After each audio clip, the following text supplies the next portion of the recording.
SOCAR-da kütləvi ixtisarlarla bağlı bir sıra sosial media resurslarında yayılan hər hansı rəsmi mənbəyə əsaslanmayan rəqəmlər və iddialar həqiqəti əks etdirmir.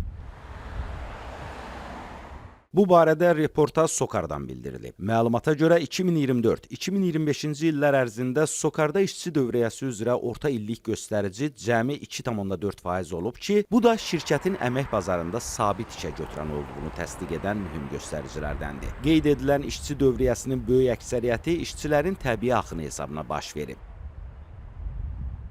O da bildirilib ki, SOCAR qrupa daxil olan müəssisələrin hər biri ayrılıqda hüquqi şəxs və işə götürən qismində fəaliyyət göstərir və hər bir müəssisədə əmək münasibətləri üzrə bütün əməliyyatları Azərbaycan Respublikasının əmək qanunvericiliyinin tələblərinə, eləcə də işçilərin əmək hüquqlarının qorunması, sosial məsuliyyət və korporativ idarəetmə sahəsində qeyd edilən prinsiplərə uyğun həyata keçirir.